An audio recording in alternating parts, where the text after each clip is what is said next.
नमस्कार। आज हम एक बहुत ही दिलचस्प किताब पर गहराई से बात करने वाले हैं। ये लगभग 125 साल पुरानी है।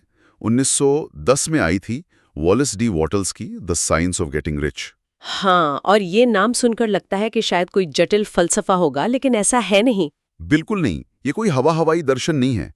वॉटल्स ने इसे बहुत ही सीधी-साधी एक प्रैक्टिकल गाइड की तरह लिखा है।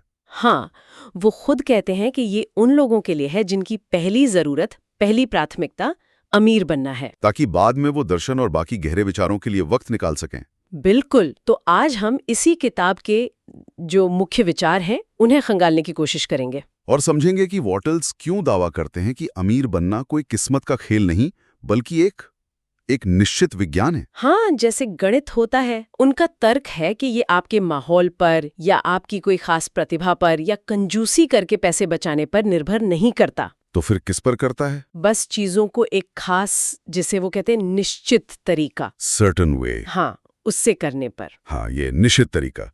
लगता है पूरी किताब इसी के इर्द गिर्द घूमती है। तो चलिए शुरू करते हैं। पहला ही विचार जो है वो काफी दमदार है। अमीर होने का अधिकार। हाँ, वॉटल्स कहते हैं कि अमीर होना न सिर्फ संभव है, बल्कि एक तरह का अधिकार है। ये सुनने में ही थोड़ा अजीब लग सकता है। सही कहा, लेकिन उनका तर्क है कि अगर किसी को सचमुच एक भरपूर, एक सफल जीवन जीना है, अपनी क्षमताओं का पूरा विकास करना है, चाहे वो शारीरिक हो, मानसिक हो या आत्मिक। बिल्कुल, तो उसके लिए धन जरूरी है। वो कहते हैं प्रतिभा या आत्मा के विकास के लिए भी आपको चीजों की जरूरत पड़ती है। जैसे किताबें, यात्रा करना, कला का आनंद लेना। हाँ, और इन सब के लिए पैसा चाहिए। तो उनके अनुसार गरीबी आपको अपनी पूरी क्षमता तक पहुंचने से रोकती है। और दिलचस्प बात यह है कि वो पैसे की इच्छा को बुरा नहीं मानते। बिल्कुल नहीं, वो तो इसे प्रशंसनीय मानते हैं।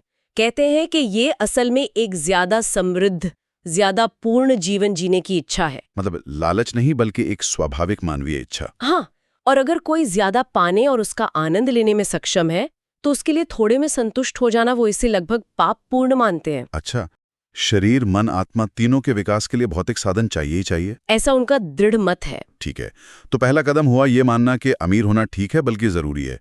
लेकिन फिर आता है उनका सबसे बड़ा दावा कि ये एक विज्ञान है। हाँ, the science of getting rich. ये बात थोड़ी मुश्किल लगती है। विज्ञान कैसे? मतलब जैसे फिजिक्स या केमिस्ट्री? हाँ, कुछ वैसा ही।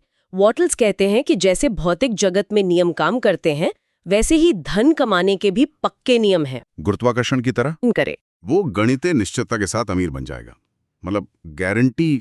उनकी किताब तो यही दावा करती है कि ये कोई संयोग नहीं होगा। लेकिन आमतौर पर तो हम यही सोचते हैं कि अमीर बनना माहौल पर, किस्मत पर या किसी खास टैलेंट पर निर्भर करता है। हाँ, और वॉटल्स इन सब बातों को एक-एक करके खारिज करते हैं। कैसे? वो कहते हैं, देखिए, ये पर्यावरण का मामला नहीं हो सकता। क्यों? क्योंकि एक ही जगह पर अमीर और गरीब दोनों रहते हैं। हाँ, ये तो है। फिर ये सिर्फ प्रतिभा की बात भी नहीं है। कितने ही प्रतिभाशाली लोग गरीब रह जाते हैं और कई बार कम टैलेंट वाले लोग भी अमीर बन जाते हैं। और बचत, कंजूसी? वो भी नहीं, वरना तो जो सबसे ज्यादा कंजूस होते वो सबसे अमीर होते।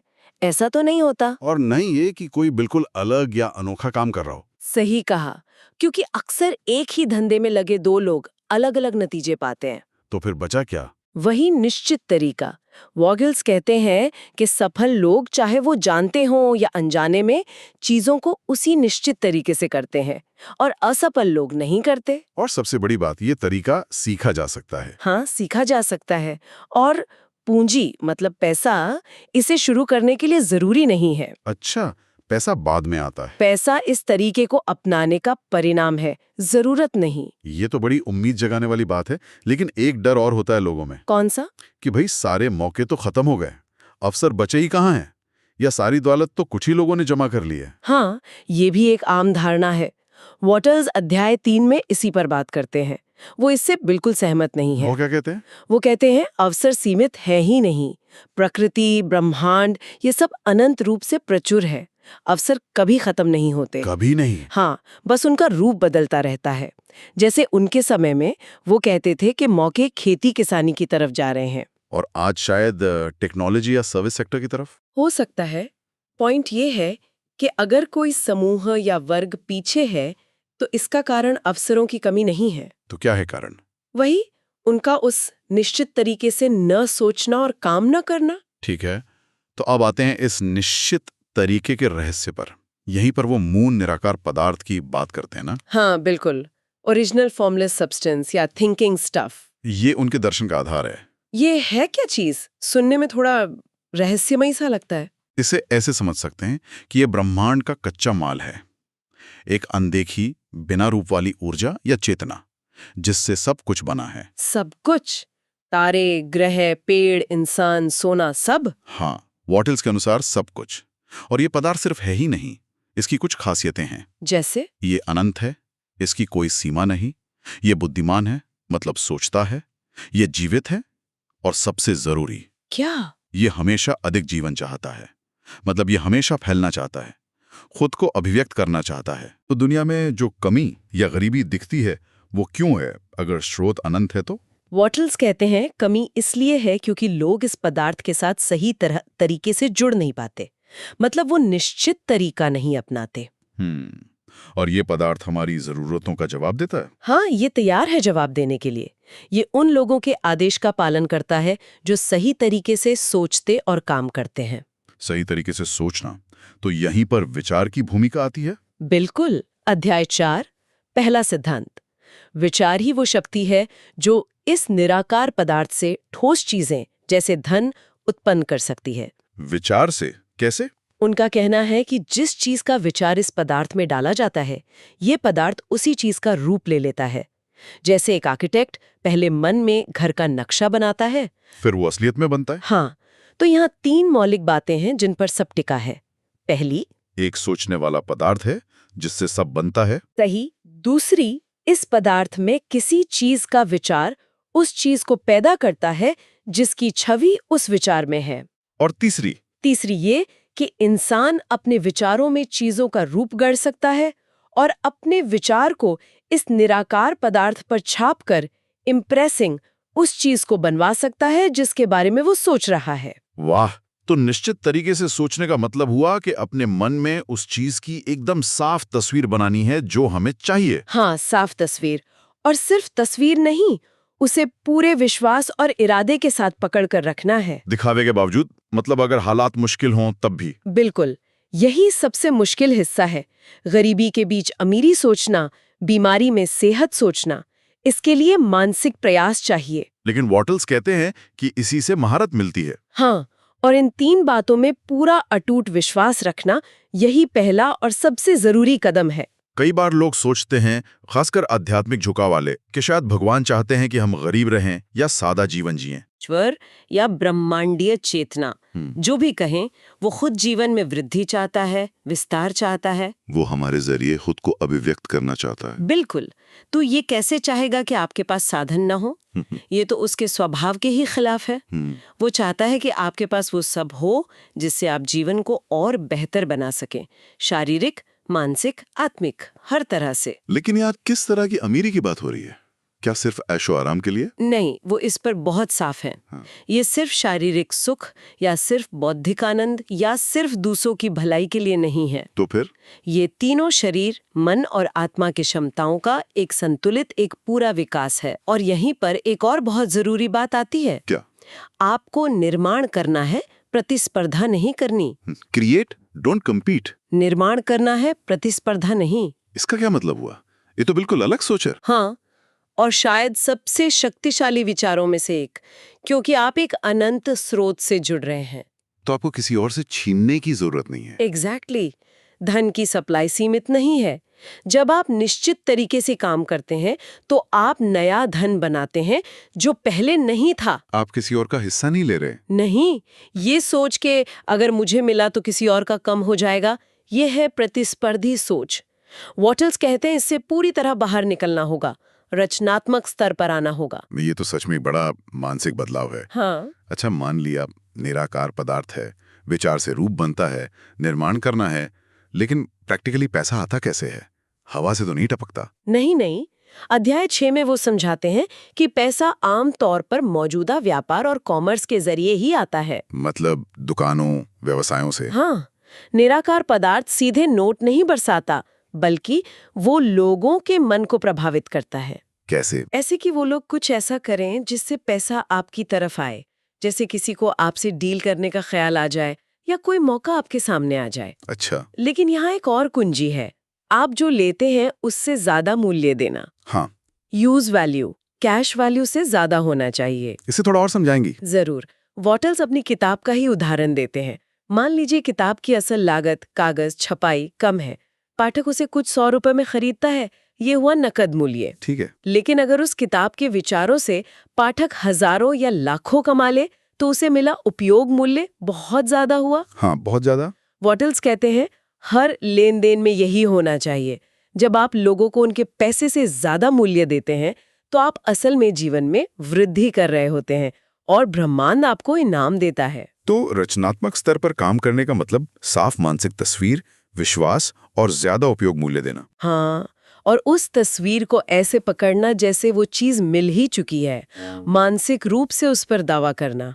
वॉटल्स ने किसी का उदाहरण भी दिया था शायद। हाँ, एक आदमी का जो पहले अपने घर में छोटे-मोटे सुधारों की कल्पना करता था, उन्हें हासिल करता था और फिर धीरे-धीरे बड़े लक्ष्यों के लिए अपना विश्वास बढ़ाता गया।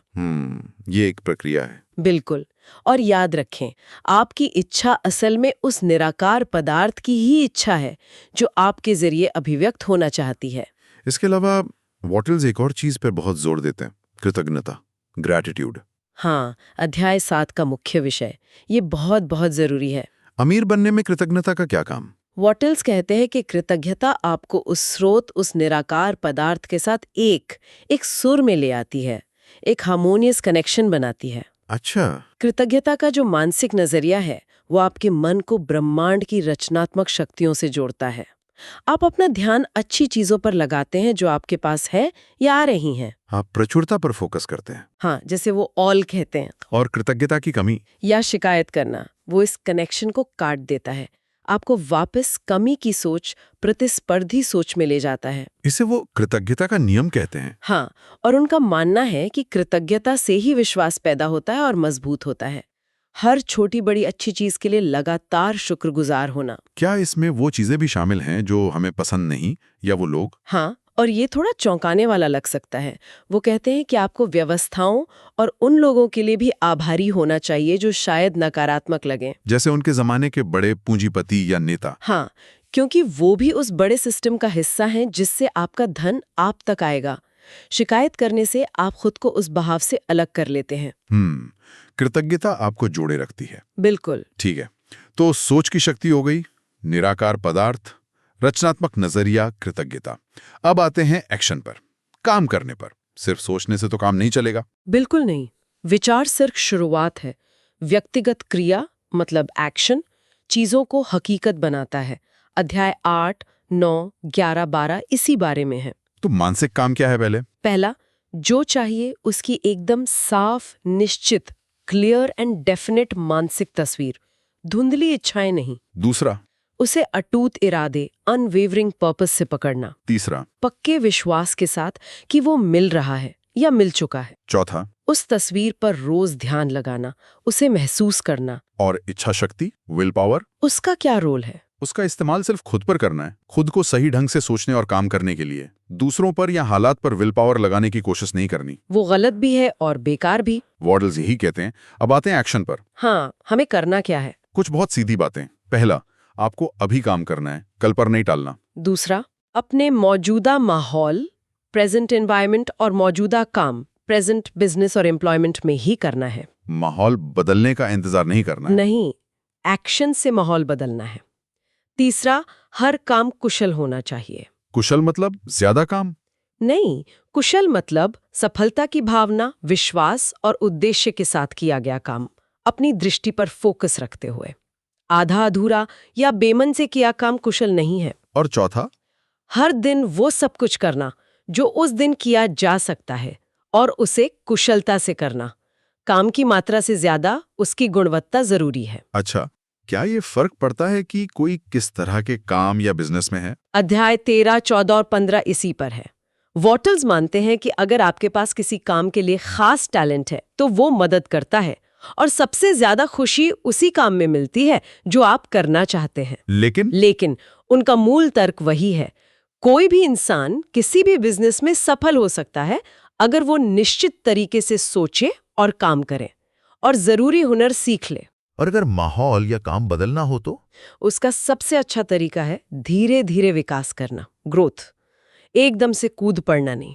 और दूसरों के साथ व्यवहार के बारे में क्या? व्यापार में यहाँ वो एक बहुत जरूरी बात कहते हैं, वृद्धि की छाप। Impression of increase. वृद्धि की छाप, ये क्या है? इसका मतलब है कि आपके हर काम से, हर लेन देन से, हर बातचीत से सामने वाले को ये महसूस हो कि आपके संपर्क में आने से उसे फायदा हो रहा है, उसका जीवन बेहतर हो रहा है, उसे कुछ ज्यादा मिल रहा है। अच्छा। लोग नेचुरली उन लोगों की तरफ खींचते हैं जो उन्हें आगे बढ़ने, उन्नति करने का एहसास कराते हैं। ये सब पर लागू होता है? डॉक्टर, टीचर, कर्मचारी? सब पर। जो इंसान लगातार उन्नति कर रहा है, अपने मौजूदा रोल के लिए बड़ा बन रहा है, जिसकी सोच साफ है, विश्वास पक्का है, वॉटल्स उसे उन्नति करने वाला व्यक्ति, एडवांसिंग मैन वुमन, कहते हैं। और उनका दावा है कि ऐसे इंसान के पास अवसर आएंगे ही। निश्चित रूप से आएंगे। ये सब सुनने में तो बहुत सीधा और शक्तिशाली लगता है। क्या वॉडल्स कोई चेतावनी भी देते हैं? किन चीजों से बचना चाहिए? हाँ, आखिर के अध्यायों में वो कुछ जरूरी चेतावनियां देते हैं। जैसे? पहला, नेगेटिव लोगों से बचें। निंदक, निराशावादी, आलोचक, उनकी बातों पर ध्यान न दें। दूसरा? गरीबी, सीमाओं या पुरानी नाकामियों के बारे में सोचने या बात करने से बचें। ये आपको वापस खींच लेगा। अपनी बातों पर ध्यान दें। बिल्कुल। हमेशा उन्नति, सफलता, प्रचुरता की बात करें, चाहे अभी हालात वैसे ना हों। और अगर कभी असफलता मिले तो? उसे आखिरी ना माने, उसे बड़ी सफलता की तरफ एक जरूरी कदम समझें, सीखने का मौका। प्रक्रिया पर भरोसा रखें, शक ना करें। हाँ, विश्वास रखें कि जब जरूरत होगी साधन या काबिलियत मिल जाएगी। और एक चीज और, एकनिष्ठ रहें। बहुत जरूरी। जब तक सफल ना हो, सिर्फ इसी तरीके पर फोकस करें। इसे दूसरे तरीकों से मिलाने की कोशिश ना करें। इससे कंफ्यूजन हो सकता है, विश्वास कमजोर हो सकता है। तो अगर हम सब कुछ समेटें, एक निचोड़ निकालें, तो वॉडल्स का नुस्खा क्या है संक्षेप में? संक्षेप में कहें तो मुख्य सिद्धांत ये हैं। एक सोचने वाला पदार्थ है, विचार उसे रूप देता है। रचनात्मक बने, प्रतिस्पर्धी नहीं।